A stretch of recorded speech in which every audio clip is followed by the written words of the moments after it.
राधे राधे। कैसे हैं आप लोग? ईश्वर कृपा से आप सब अच्छे होंगे। ईश्वर आप सबका कृपा बनाए रखे, सबका कल्याण करें। आज मैं बताने जा रही हूँ, हमारे गुणों में है भगवान। समझा जाता है कि विधाता की इच्छा के बिना एक पत्ता भी नहीं हिलता है, ऐसा कहा जाता है। और इस विचार से भ्रम हो सकता है कि परमात्मा कहीं दूर बैठा है, और परमात्मा हमसे दूर ना हो इसलिए अपने सोच में इतना और जोड़ना चाहिए कि विधाता से मिलने का सबसे निकटवर्ती यानी कि सबसे पास का जो स्थान है वह अपना अंतःकरण ही है। और वैसे तो ईश्वर सर्वव्यापी है, सभी जगह स्थित है। यहाँ है, वहाँ है, आगे पीछे ऊपर नीचे सभी जगह है। कण कण में ईश्वर व्याप्त है, सर्वव्यापी है वह। उसे कहीं भी पाया जा सकता है, पर यदि दूर जाना संभव ना हो तो उसे अपने अंतःकरण में टटोलना चाहिए। उसी में बैठे परमात्मा को हृदय खोलकर मिलने की अभिलाषा पूरी कर लेनी चाहिए। यह भी समझ लें कि ईश्वर जड़ नहीं है, वह चेतन है। इसे मूर्तियों तक सीमित नहीं किया जा सकता कि ये मूर्ति में ही सीमित है। ये हम में, आप में, जितने भी परमात्मा पर जितने भी सृष्टि में जीव हैं, सभी में परमात्मा समाया हुआ है। और इसे मूर्तियों तक ही सीमित नहीं किया जा सकता। चेतना वस्तुतः चेतना के साथ ही दूध पानी की तरह मिल सकती है, घुल मिल जाती है। और मानवीय अंतःकरण ही ईश्वर का सबसे निकटवर्ती और सुनिश्चित स्थान है, हो सकता है। ईश्वर दर्शन, साक्षात्कार और प्रभु सानिध्य जैसी उच्च स्थिति का रसास्वादन जिन्हें करना हो, उन्हें अपने ही अंतःकरण में प्रवेश करना चाहिए, अपने आप को जानना चाहिए और देखना चाहिए कि जिसे पाने के लिए हम इतनी मेहनत जो किए जा रहे हैं वो तो अत्यंत ही निकट है। एक बार ऐसी एक कहानी है कि एक बार मंदिर बनाने को अतिशय व्याकुल भक्त ने किसी संत से मंदिर की रूपरेखा बनाने का अनुरोध किया कि किस प्रकार से मंदिर को बनाएं, उसकी आप रूपरेखा बनाइए।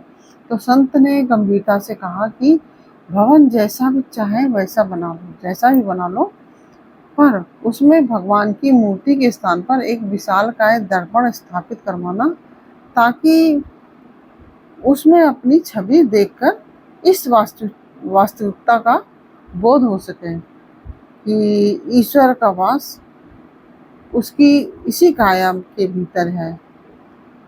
जो वास्तविकता है वह देख सके उसमें, और ताकि यह समझा जा सके कि आत्मसत्ता को यदि परिष्कृत किया जाए तो वही परमात्म सत्ता में विकसित हो सकती है। विज्ञानी कहते हैं कि जो मनोवैज्ञानिक हैं वह कहते हैं कि मन स्थिति ही परिस्थितियों की जन्मदात्री है। मनुष्य जैसा सोचता है वैसा ही करता है एवं वैसा ही बन जाता है। किए हुए जो सत असत कर्म है वही उसके सामने सौभाग्य या संकट बनकर सामने आते हैं। अगर हम किसी संग अच्छा करते हैं तो वो हमारे संग अच्छे के रूप में आता है, और हम खराब करते तो हमारे सामने खराब के रूप में आता है। इसलिए हम जैसा करेंगे वैसा ही हमारे सामने आएगा। तो जैसा मनुष्य करता है वैसा ही बन जाता है। अगर हम अच्छा करेंगे तो अच्छे बन जाएंगे, और किए हुए सत असत कर्म ही उसके सामने सौभाग्य और संकट बनकर आते हैं। उन्हीं के आधार पर सुख दुख का संयोग बनता है। इसलिए परिस्थितियों की अनुकूलता और बाहरी सहायता प्राप्त करने के प्रयास जो है प्राप्त करने के प्रयास में घूमने की अपेक्षा यह अधिक उचित है कि भावना, मान्यता, आकांक्षा, विचारणा और गतिविधियों को परिष्कृत किया जाए, साहस जुटाकर प्रयत्नरत हुआ जाए और अपने बोए हुए जो हमने अच्छा बुरा जो भी बोया है उसको काटने के लिए सुनिश्चित तथ्य पर विश्वास किया जाए बिना भटकाव के। यही एक सुनिश्चित मार्ग है। यदि हम स्वयं को सुधार लें तो हमारा प्रतिबिंब चमकता दिखाई, जैसे कि हम स्वयं को सुधार लेंगे तो हमारा जो प्रतिबिंब है वो चमकता दिखाई पड़ने लगेगा। और मैले दर्पण में छवि कभी नहीं दिखती, हमेशा उसमें धुंधला ही दिखता है।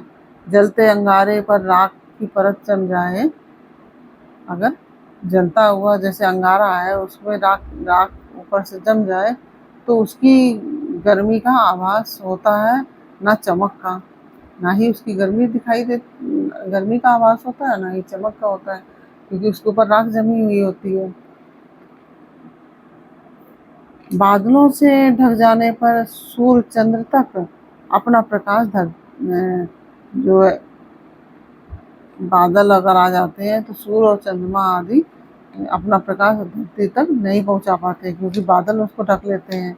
इन्हीं उदाहरणों को देखते हुए अनुमान लगाया जा सकता है कि मनुष्य यदि लोभ की हथकड़ियों, मोह की बेड़ियां, जो लोभ की रूपी हथकड़ी हैं और मोह रूपी बेड़ियां हैं और अहंकार रूपी जो जंजीरें हैं उनमें जकड़ा हुआ रहे तो उसकी समस्त क्षमताएं जो है नकारा बनकर रह जाएंगी।